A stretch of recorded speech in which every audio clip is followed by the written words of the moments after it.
check. Can you hear me? You can't hear me. Can you hear me? Mic check. Okay.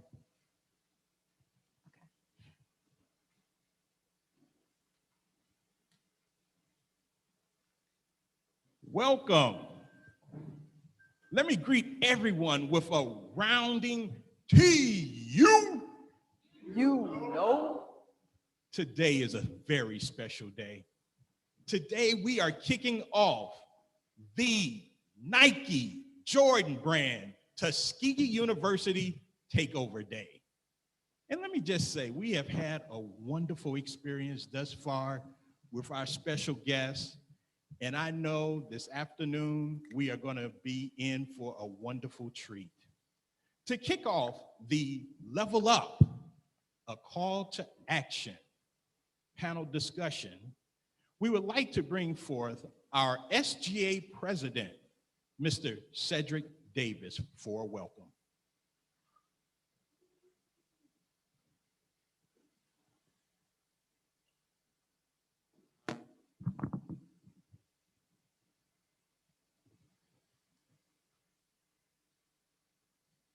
Welcome, Golden Tiger family and Jordan and Nike representatives. I am Cedric Davis, a senior architecture major from Montgomery, Alabama, currently serving as the SGA president, and it is my pleasure to extend a big welcome to you all. It is our privilege to host you all on this monumental day for Tuskegee University and the HBCU community. This is the first Nike Jordan Takeover Day at Tuskegee, and to our knowledge, at any HBCU in the country. On behalf of Tuskegee University and the student body, we are very excited to host and participate in this event today. I would like to give a special welcome to the president of the Jordan brand, Mr. Craig Williams, and the vice president of diversity, equity, and inclusion, Mr. Jarvis Sams, and the associate professor of history, Dr. Sheena Harris. Lastly, I would like to give a special shout out to Dean Walter Cooper for putting on this event for us today. As we move forward, I would like to ask everyone in this room to ensure that your phones are on silent and everyone on Zoom to ensure that your mute button is muted. Lastly, again, welcome, and I hope you all enjoy. Thank you.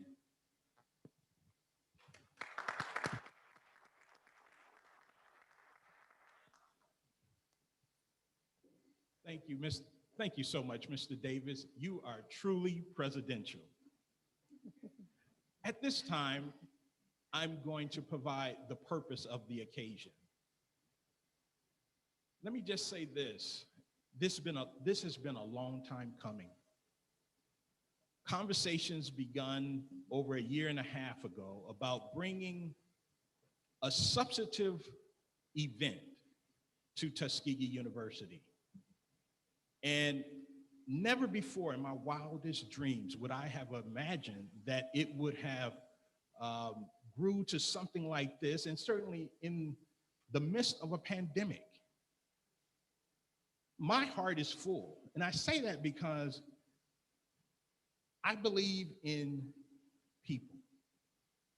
I believe in integrity, and I believe that there's something great about this experience. When the conversation first begun, you would have imagined that one of our guest panelists and I were friends all along, because he was just so open and very engaging about trying to do something that would be substantive for this institution. We started this program with the Lettuce Academy, and with the Lettuce Academy, it grew into something in which we created with the Life Series. And from the Life Series, what we were always trying to do is help bridge the gap between our current students and our TU alum.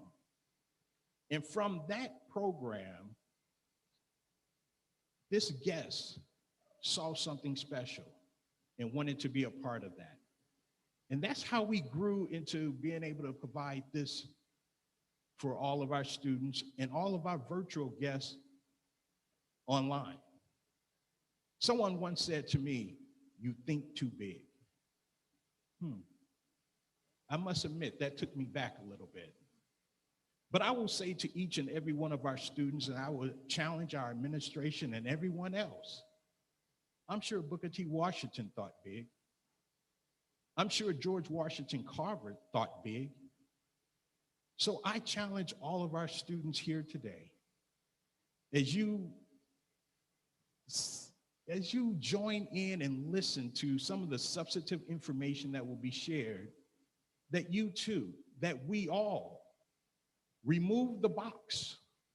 There is no box. This is an endless possibilities of what we can become, what we can do. And each and every day I challenge myself and I challenge you. Think bigger, think broader, and see how we can all collectively make a change. I'm going to bring forth a very special person, because this individual was also very instrumental in bringing our guests to us this evening.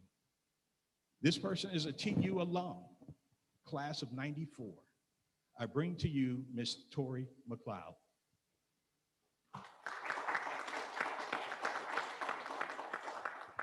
Good evening. How are you guys doing? So Walter stole my thunder, but I'm going to say it anyway again. TU. You know. That's what I'm talking about. So as Walter said, I am a graduate of the class of 1994, and I stand on the legacy of my father, my uncle, as well as my nephew. I have the pleasure to introduce to you this evening our distinguished panelist and moderator. You are in for a treat. You will see me refer to my notes because it's so much good information and accolades. I don't want to miss anything.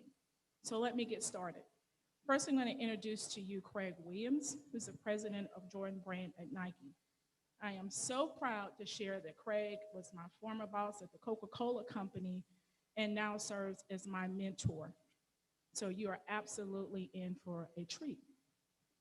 Craig's current role at the Jordan Brand, he leads the vision, strategy, and growth of Jordan Brand globally, as well as a passionate team of designers, product developers, marketers, merchants, and business leaders who comprise the multi-billion-dollar brand. Let me repeat that again. Multi-billion-dollar brand.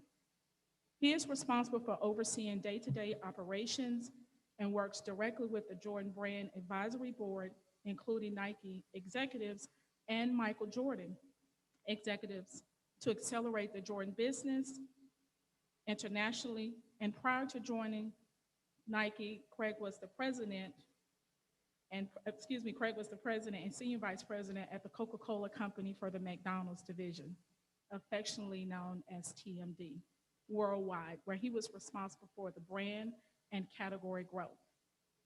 Since joining Coca-Cola in 2005, Craig held several positions within TMD, where he was the vice president of USA, vice president of marketing, and chief operating officer. Prior to joining the Coca-Cola Company, Craig spent 3 years in the eye care industry with Supervision Corporation in global marketing, 7 years in brand management with Kraft Foods, and 5 years in the U.S. Navy as a naval nuclear power officer. Whew. Craig received his MBA from Northwestern University and a BS in physics from Benedict College.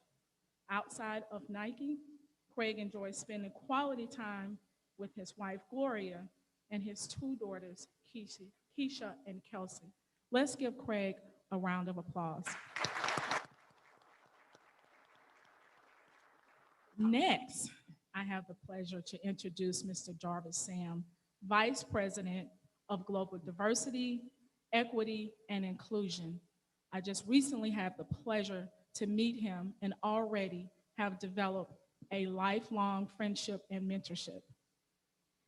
So let me tell you a little bit about Jarvis. Jarvis was recently named as Forbes 30 Under 30 in sports class of 2021. In his current role, he oversees a team of people focused on driving diverse representation, inclusive leader in social justice education, professional development, and the ecosystem of promoting and creating a culture of belonging inside and outside of Nike. In his prior capacity, his team focused on acquiring new talent, capabilities for the company, and driving large programs, partnerships, and initiatives aimed at impacting representation and accelerating the flow of diverse talent pipelines. In this capacity, he collaborated closely with key stakeholders and partners, organizations internally and externally, to facilitate workplace diversity, inclusion models. Additionally, he led Nike's candidate experience and talent attraction, employer branding, efforts driving best-in-class approaches and strategies to amplify the company's employment voice and the candidate. Jarvis frequently liaises with the sports marketing function and product teams to execute on key initiatives with signature Nike athletes like Serena Williams and lead partners like the WNBA and the NFL. Prior to Nike, Jarvis worked as the head of diversity and inclusion at Snap Inc., where he was accountable for building the company's first ever diversity and inclusion strategy, establishing the first 5 employee resource groups, and rolling out the initial iteration of the global unconscious biases awareness and implicit association training, all while driving key technology recruiting approaches to scale the economy 6x through IPO. Jarvis has been busy, but that's not all. Before that, Jarvis worked at Google as a diversity of program manager and led the part of the diversity recruitment practice. He began his career as a strategy and operations consultant with Deloitte Consulting in Houston, Texas, primarily focused on clients in the oil and gas industry. Jarvis is a graduate of Rice University, where he studied history, public policy, and sport management with an emphasis in race and gender. Jarvis will receive his MBA from Brown University and IE School of Business in May of 2022. In his spare time, Jarvis does musical theater, most recently acting as Jimmy Early in a production of Dreamgirls. He loves film, sports, karaoke, and you can frequently catch him doing a rendition of Tina Turner's greatest hits around Portland, Oregon, where he currently resides. Please give a warm welcome to Jarvis Sam. And finally, last but not least, our amazing moderator, Dr. Sheena Harris. Dr. Harris is one of your own. She's an associate professor of history, director of student engagement initiatives here at Tuskegee University. She received her BA and MASS from Florida A&M University in political science and history. She earned her PhD in history from the University of Memphis. Her manuscript, Margaret Murray Washington, The Life and Times of a Career Club Woman, was published by the University of Tennessee Press in 2021. Her work on Cornelia Bowen of Mount Meg's Women During Slavery, Black Women in Reality TV, and the Black Women's Club Movement have been published in the Journal of African American Studies, the Journal of Southern History, the Alabama Review, and several edited volumes. Dr. Harris is the founding advisor of the TU chapter of the National History Honor Society of Phi Alpha Theta and a founding co-chair of the annual History Research Symposium. A list of honors that Harris has received include the Tuskegee University Teaching Award, the Andrew W. Mellon Presidential Initiative Grant, the Penn Center for Minority Serving Institutions, Elevate Fellowship, and an NEH Humanities Initiatives at HBCU's grant. Dr. Harris is a United States Army veteran of Operation Iraq Freedom and enjoying running half marathons in her free time. In closing, I would like to thank Tuskegee University to being open and Walter for all of his hard work at Lettuce Academy. So now I'm going to turn it over to Dr. Harris so she can start our panel discussion.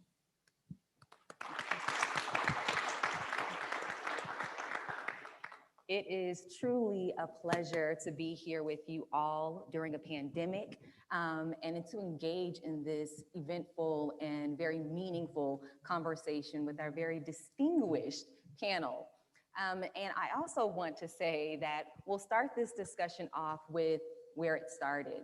We know that you both have different paths that you took in order to get to where you are today. And we really want to start with that. We know that we have an HBCU grad with physics, and then you're moving into corporate. And then we also have a Rice grad from H-Town, where we have Mike Jones and Beyonce. And how do those things in earlier parts of your life really help to build that foundation of where you are today? So first of all, it's great to be here. As Walter said, we've been looking forward to this day for a long time.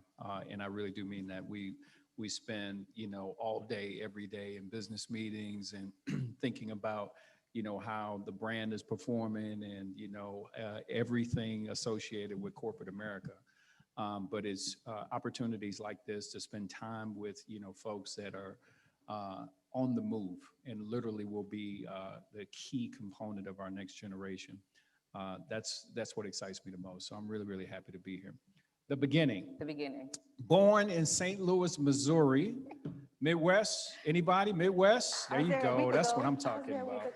Born in St. Louis, Missouri. Got an opportunity to go to Benedict College in Columbia, South Carolina on an academic scholarship. And I majored in physics. I actually wanted to major in engineering. Unlike Tuskegee, Benedict didn't have an engineering major at that time. So I spent 4 years in physics, and then I joined the Navy and I did nuclear engineering. So that was my engineering path. Lesson number one, always make a way. Don't take the first no as the final answer. But in reality, I really wanted to work in business. I always wanted to work in business. And the way that my mind worked was, if I knew how something was actually made, then I could probably sell it. And so I was always interested. I was the kid that took everything apart just to figure out, how it was actually wired together, how the gears actually worked. And then once I put it back together, I was like, oh, I can tell you now how it works, and I can tell you why it's beneficial for you. So I spent the first 5 years in the Navy. I really had a great time. I focused on engineering, but I also drove an aircraft carrier for a living. So that's what I did my first 5 years. But as soon as I got out, I had an opportunity to work in marketing at Kraft Foods in Chicago. So I took that opportunity, entry-level role, but at the same time, I went back and got my MBA. And that was really the start of, opportunities within business. And that's really what I wanted to do. Frankly, I never had aspirations about being the president of a Jordan brand or anybody's president for that matter. The only aspiration I had was to work hard, to basically outwork anybody that was next to me, while at the same time building a spirit of camaraderie and a spirit of win-win together, no matter where I was. And so the second lesson that I learned very early on was if you're responsible with what you have and you do a fantastic job, other opportunities will open up for you. And I'm a living, witness, frankly. I have a testimony I could probably tell for every job that I've ever had in my career. But everyone started with being a good steward of what I already had. And that's basically me in a nutshell. Thank you. Yeah, I'll quickly reiterate a point Craig made. We are just so thrilled to be here today. We've had a great set of meetings today. I know many of you had the opportunity to hear from our university relations team around some incredible career internship opportunities in Craig's organization. So we appreciate your time, energy, investment. As we've told Mr. Cooper and a variety of other folks, this is just as powerful and important for Craig and I as it is for you all. The ability to come in, listen, and learn, hear what's important to you and what those values are.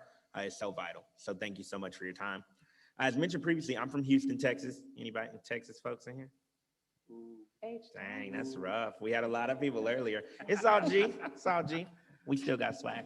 So I was born in a single parent household. And I tell people that story because I think there are certain stereotypes that we align around that, around what people can achieve or what people will achieve. And so I spent so much of my time throughout high school and early in my collegiate career making sure to prove different to the world and to society and to myself that concept of stereotype threat doesn't have to be true. And what's more, learning from my mother's example. You know, my mother didn't complete a 4-year degree, and yet she remains the most intelligent, smartest, most powerful woman that I know. And so when you think about the impact, we start to see where values and priorities really are. And education, while so incredibly important, isn't everything. It is a quality, it is an attribute, but it's not everything. And so I went to Rice University for my undergrad. And one of the things that was very clear to me from the beginning is solving social purpose. But in order to do that, that comes with a certain amount of education and understanding, and then empathy. And so I decided to study history and public policy to begin with, where I focused heavily on understanding the racial history of the US, how that translated to global concepts. But then I began to figure out there's one industry where this is happening more so than anything else, and where it's highly pervasive: the sports and entertainment industry. And so my junior year, I picked up a sport management major to start to understand how these principles of race and gender align in that industry, and how we think about how it shows up. I thought I was going to go to law school, didn't do that. That's okay. And then immediately took a job in management consulting. And so lesson one from me: don't be fearful of quitting early. I started that job and I worked at Deloitte for 4 hot months. Wasn't a fit.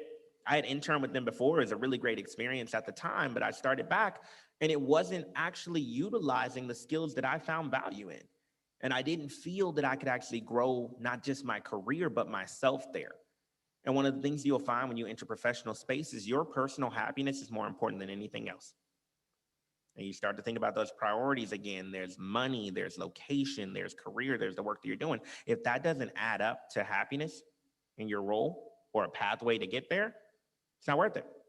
So I quit. Fortunately, I was able to pursue a new opportunity though, and that's where I landed at Google. And I ended up working at Google in Austin, Texas, Mountain View, California, and Sao Paulo, Brazil, building out diversity programs for the company, namely in the space of STEM education. And that's where I learned valuable lesson number 2. Once you feel that you've reached the pinnacle point of how much you can contribute to a company and you don't see yourself continuing to grow because you're not existing in discomfort anymore, leave. So after leaving that tenure, I decided to jump into the startup space. So I went to a company that at the time was known for those disappearing messages that my mom wasn't super happy that I went over there for, but Snapchat. And I ended up working at Snapchat for 4 years as their first head of diversity and inclusion, and continuing to drive that social purpose. For me, it was seeing a consumer base of 13 to 24. I knew that Gen Z and Gen Alpha at the time was guiding the way companies were thinking about digital.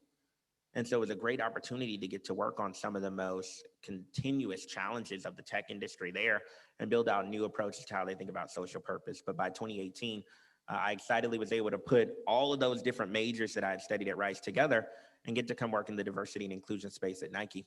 And so for me, it was an opportunity to maximize everything that I thought could drive and guide social purpose. And I joke with our teams internally and externally, I feel that I have the best job in the world, because I get to work for a brand that's so forward thinking when it comes to purpose and employ everything that's appealing to me personally and academically, and have a lot of fun doing it. Thank you. Thank you both for that. And I think one thing that we're able to see is how a field of study can translate into industry, and how those beginning stories of not just where you're from and sort of those ideas of what that means, but also what you're coming into those spaces with. And so I think that also translates and carries us into those next phases of saying yes to an opportunity or saying no after a few months of, nah, this isn't it, right? But being able to know that and being able to have that mentorship to basically be able to say, this isn't aligned with where I ultimately want to go, even if you don't know where that end place is going to be. And so our next question is actually going to come from a student who is in the audience today, and her name is Caitlin Phillips. She's a sophomore animal science major from Houston, Texas. Yeah, she was quiet. She asked, it's just one person. Just one. Yeah, one person. That's how we roll. She asked, what would you say your strengths and weaknesses are? And how did you overcome and build upon them in the early stages of your career? Yeah, so I'll talk about the question a little bit, and we had a student conversation earlier. I always challenge the idea of a weakness, because I think when we center ourselves on this topic of weakness, we create a boundary that becomes almost impossible to overcome. And it creates an environment where we can use excuses to continue to blame it on that weakness. And so for me, I always consider it areas of strength and then areas of opportunity. And so for me, I was able to understand very early in undergrad that the ability to focus in areas of problem solving and communication were strengths for me. And so whether it was classes in history, different projects that we would do in macroeconomics, management and marketing, those were always the areas where I found that I thrived. And you'll find when you're on that opportunity side of the house, that's where you win. Continue to gravitate to those areas that are strengths and build a crew around you through collaboration and teamwork that can help you make up some of those opportunities. Look, I'll tell you, project management, not a strong suit. Deep operations, not a strong suit. You put a calendar in front of me, I probably can't read it. And so I surround myself, however, and as I'm developing teams, it's those complementary skill sets.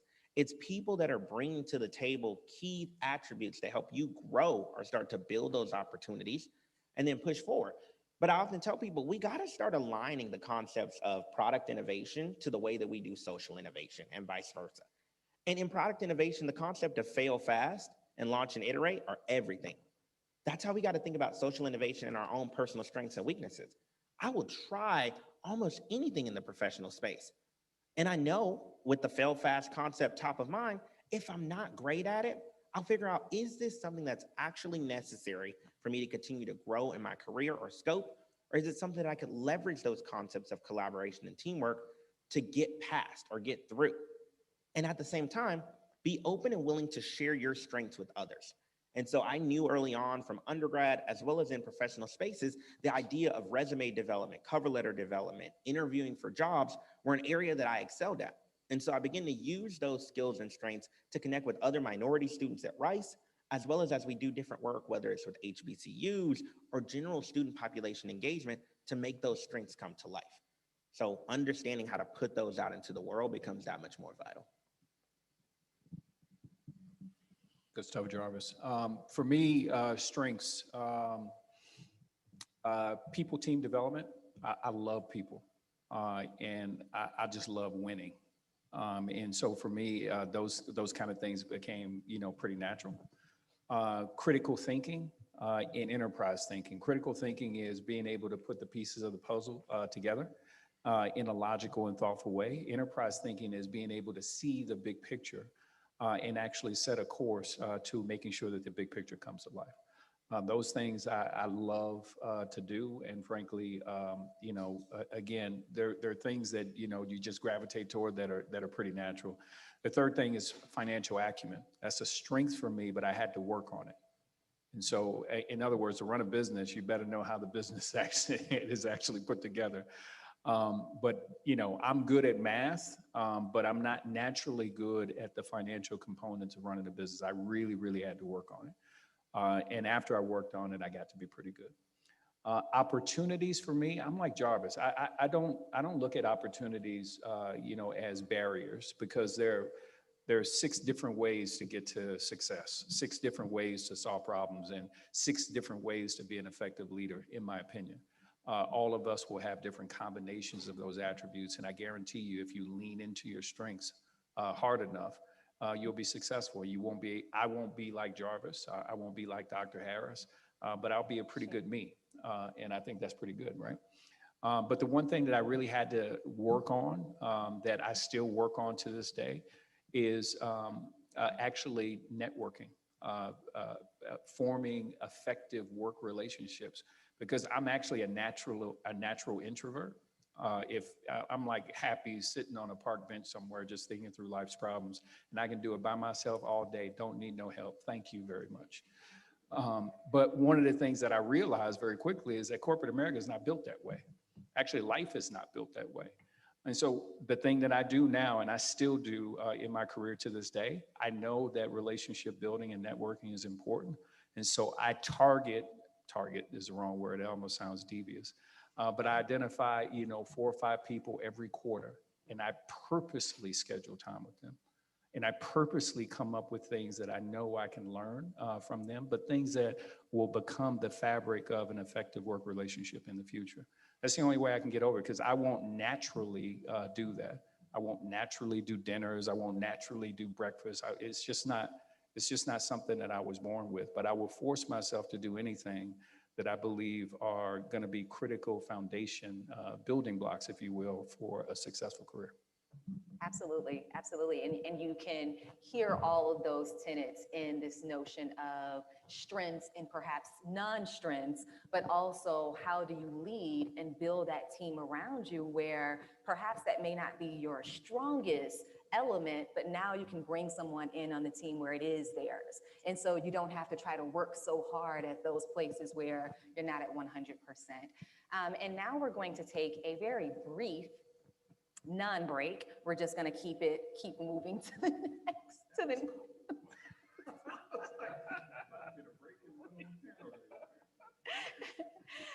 so now we're going to go into the next section and really talking about some of the things that you've learned with Nike and with the Jordan brand and building that upon your strengths, but also thinking of it in terms of what were some of the key elements that help you to get to those next levels.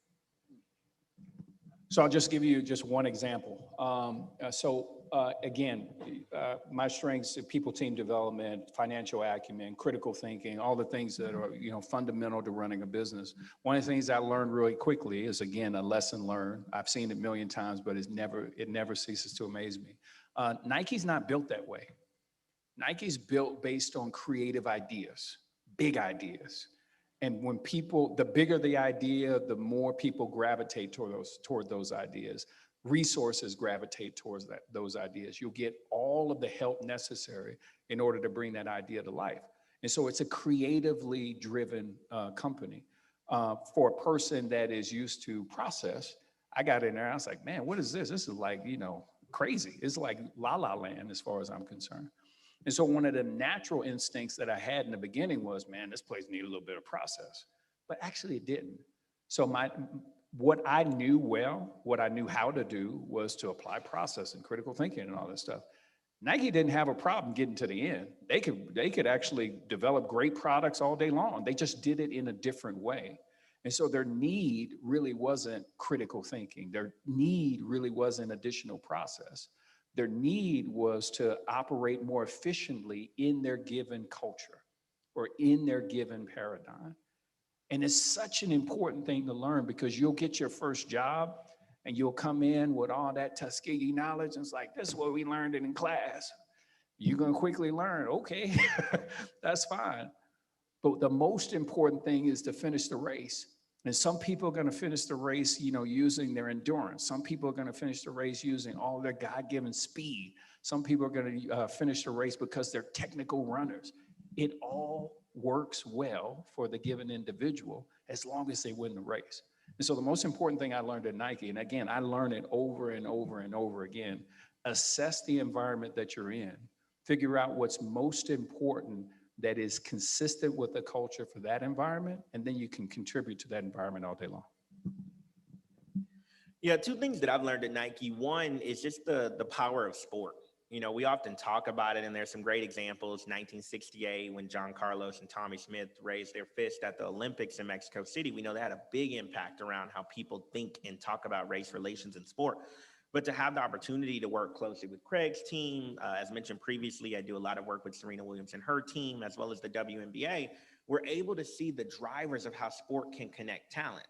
Specifically with the WNBA, we built a program called Women in Nike, where retired and retiring WNBA players can come and work at the brand in our product creation suite. And so last year we hired on 11 amazing retired WNBA players. And then this year we hired on another 15. So right now, 26 retired WNBA players work at Nike as our teammates, including greats like Misty Bass and Cheryl Swoops, the first woman actually ever signed to the WNBA and a former Houston Comets player. And so we begin to see the impact that sport is not just about the act of play. And while it's critical when we're driving like activity and active kids, sport has the power to rethink what equal playing fields actually look like, physically and figuratively. And so when we think about providing opportunities for Black talent, for example, through hiring, retention, and development programs, Nike has taught me more than any other industry I've worked in before that by using sport as that vehicle, you begin to learn about the real impact. Think about an analogy of many countries around the world. You don't need a ball to play what we view as soccer or known in the international spaces as football. People are kicking around cans, balled up trash, etc. But it's the fun, it's the spirit, it's the activity that gets it there. And think about what that means from a skill standpoint. We know so many athletes that they didn't grow up in privilege. And yet through the power of sport, they've been able to focus on community development and breaking down barriers. And so the first thing I've learned heavily from my role and tenure at Nike is the power of sport. The second is the importance of authenticity. This is what I love about Gen Z and Gen Alpha is the focus on authenticity and being who you truly are matters so much more. I will tell you, when you get in the workplace, it is the difference between a happy environment and a happy life in that space and absolutely hating your job. It is. My hair didn't always look like this at other companies because I had a lot of feelings of psychological unsafety around what would it look like to show up as authentically myself as a Black man with cornrow braids. What would that look like?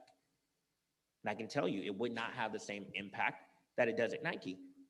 At this company, though, I show up authentically myself. I dress how I want to. I'm out and open about my sexual orientation, and it adds to the layer of how I can show up in my job happy, able, capable, and willing to do the right work for the company.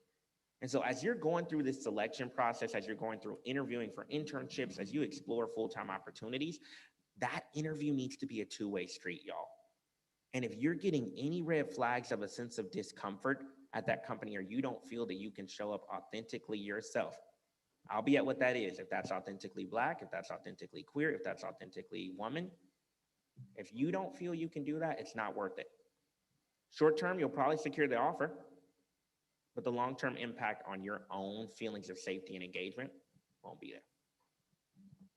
Just for the record, I wanted to show up with a different hairstyle too. It didn't work for me. So You did the ball well. Whatever. We'll transition into mentorship. We don't have a lot more time left. Yes.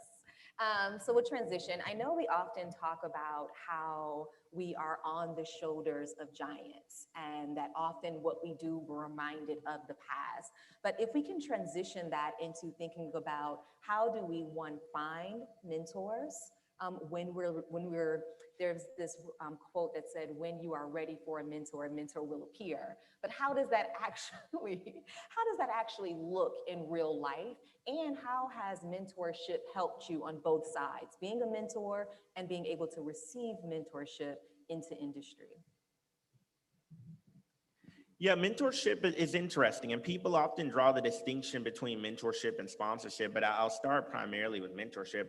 Mentorship has to be an act where you are focused or interested in developing some attribute of self. But recall, it has to be a duality of relationships. I will tell you, in all of my mentor or mentee experiences, I have learned more by being a mentor from my mentee than I have by those that are mentoring me.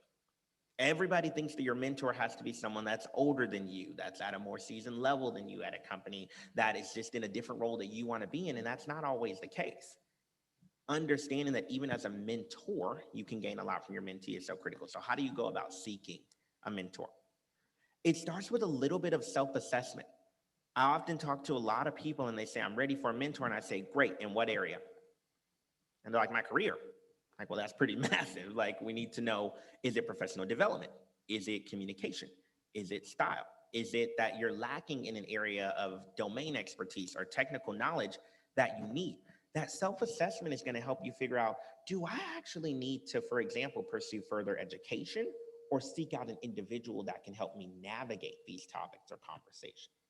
That mentor then, once that self-assessment is done and that area is identified, that mentor then comes in and starts to give you clear, demonstrable examples of either their career, other folks they've mentored, or their own mentors for how they've guided or navigated some of these key topics. The beauty of mentorship is you should be able to come in as your authentic self and let those experiences fly. Your mentors need to be able to see you at your best and at your worst.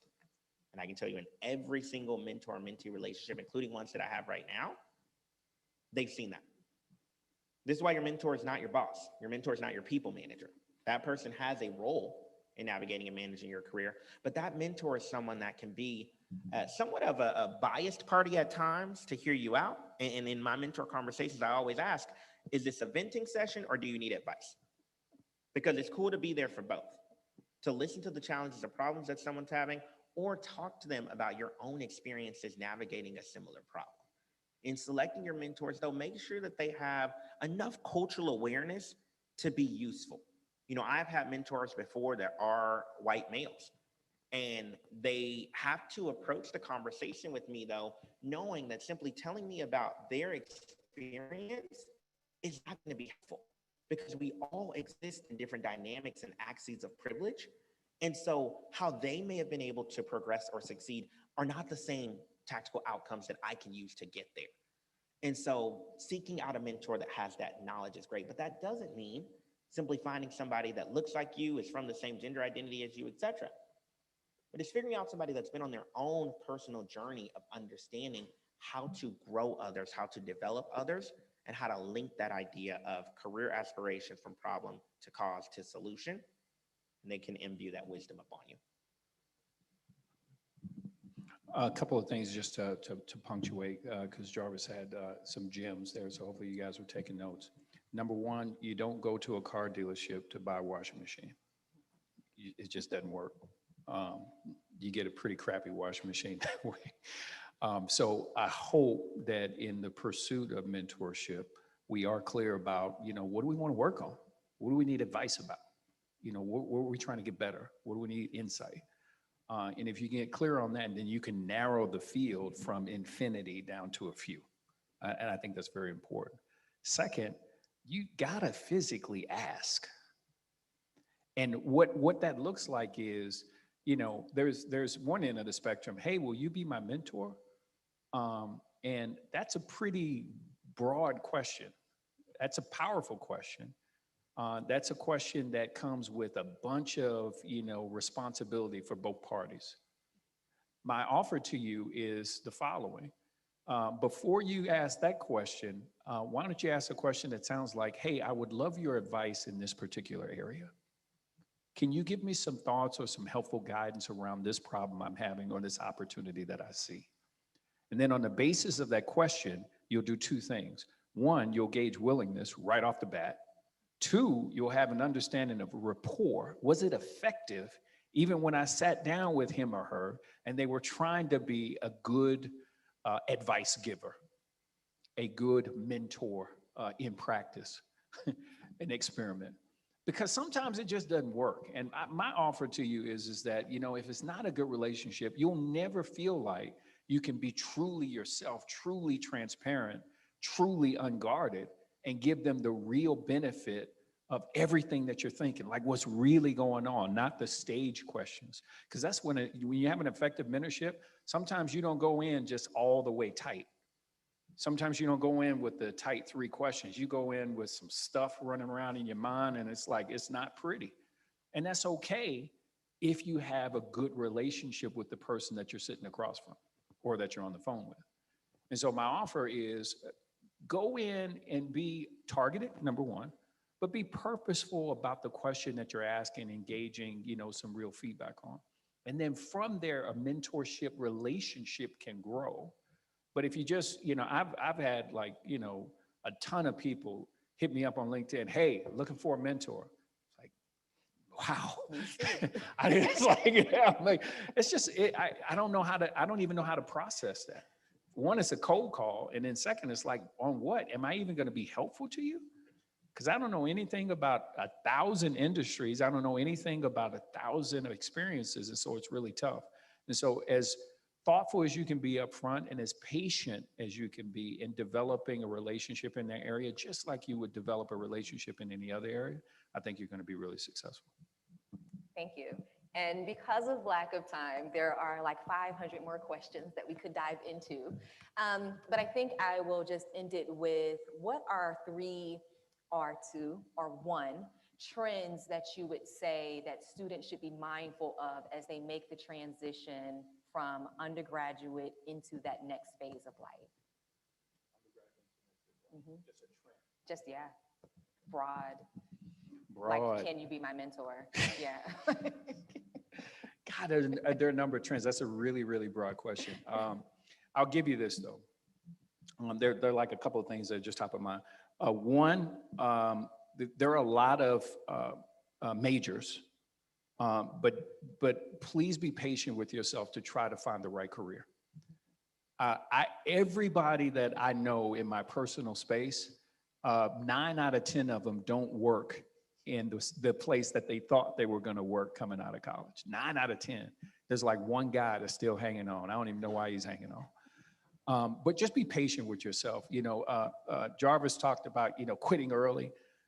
Just have the wherewithal to be able to say, you know, what do I like? What's really attractive to me? What turns me on every day?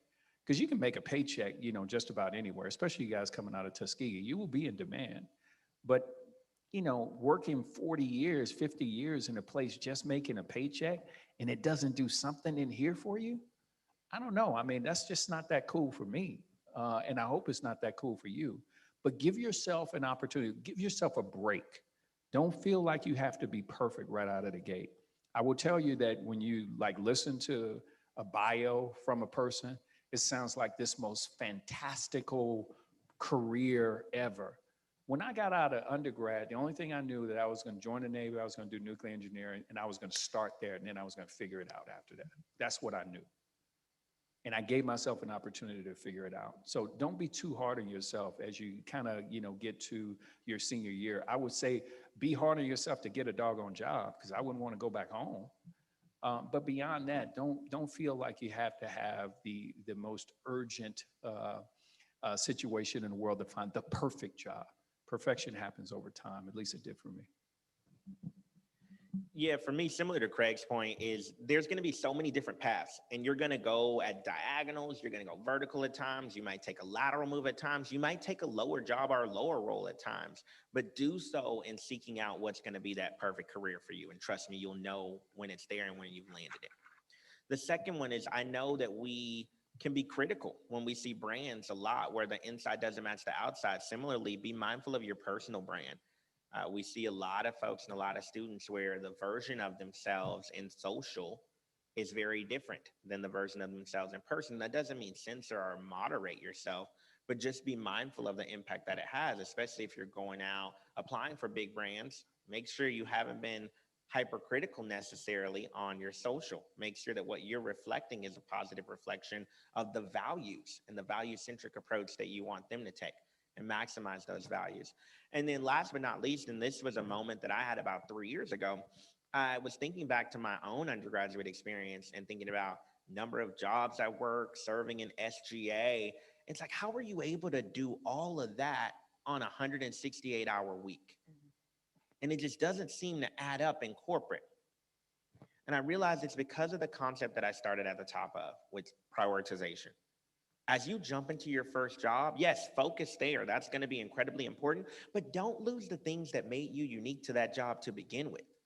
Those extracurricular activities that you were involved in, those sports that you may have played, either intramural or for the university, keep that stuff up, because it's going to create a more effective balance. I'll tell you, when I was in LA working for Snapchat, I found myself giving so much in my all just to the company that I began to feel that I was losing some sense of self, of all the pieces that inspired them to hire me to begin with, those unique moments. And so keep a couple of those passion endeavors, those passion projects, those entrepreneurial pursuits, keep those going as you're working in corporate. It'll continue to make you just as well-rounded as it makes you right now.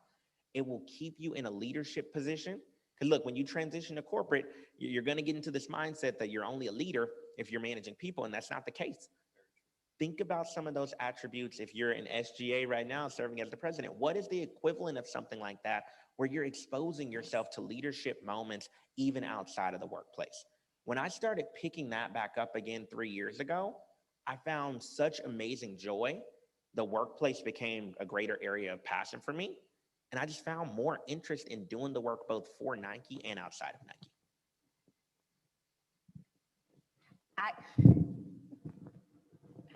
I want to thank you both for joining us and having this very engaging and timely conversation.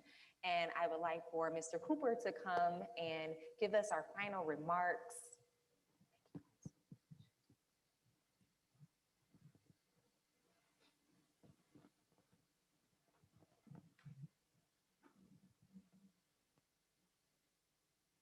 Truly, this is indeed has been a wonderful experience. Jarvis, Craig, thank you. Thank you both for giving of your time, giving of your experiences. And on behalf of the university, I just want everyone to give our special guest, and certainly Dr. Harris, a round of applause.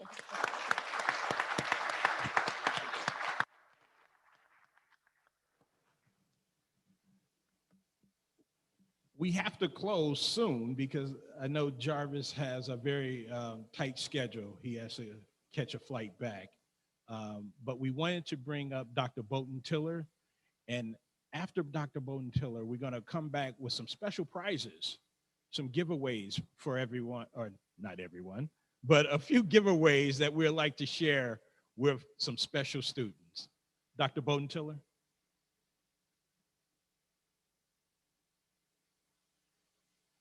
Thank you, Mr. Cooper. And thank you, Jarvis. Thank you, Craig. Thank you, Sheena. And thank you, Tori. This tale speaks to the importance of TU because you know when we send our best out, they bring friends back to campus. And so we really appreciate it. This is really a game changer for our institution, for our students, and for Nike. And so I would just like to close with thanking them and sharing a small token.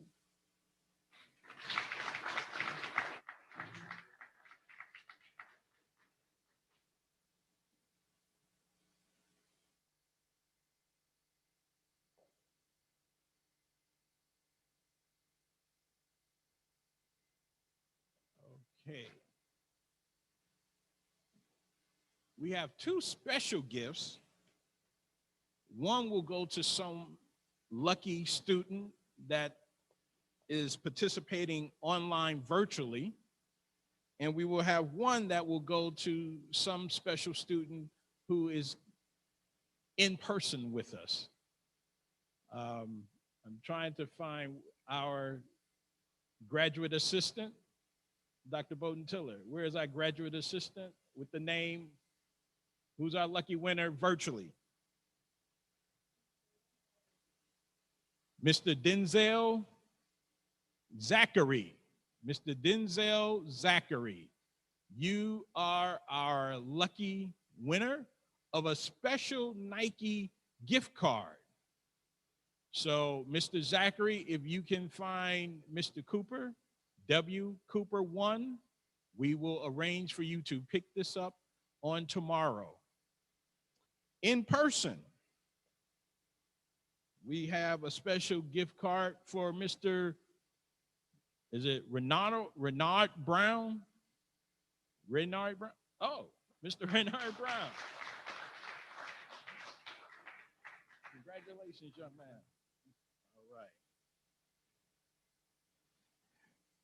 We're going to close out, but as we prepare to close out, I'm going to ask, does Mr. Philip Howard, would you like to share any words? Okay. We want to just say to everyone, thank you for the time. Thank you for sharing in this special moment we're here at Tuskegee with us. What I enjoyed most about engaging with Jarvis and Craig, this is not the last time. This engagement with Tuskegee, with Nike, with Jordan, this is going to be ongoing and growing. For me, that is special. For you, that is amazing. So again, endless possibilities. Don't ever let anyone tell you you're at Tuskegee University for a reason. We always talk about being a Tuskegee gentleman, a Tuskegee woman. That means something. And having that pride, having that confidence is going to be the thing that separates you from all of your peers. So again, thank you for tuning in. Special thanks to Miss Tori McLeod. I'm sorry, I always mess up her name. But I also want to thank Miss Quinella Allen, because she also was very instrumental in bringing all of this to a fruition. So thank you for being here. I love you. Take care.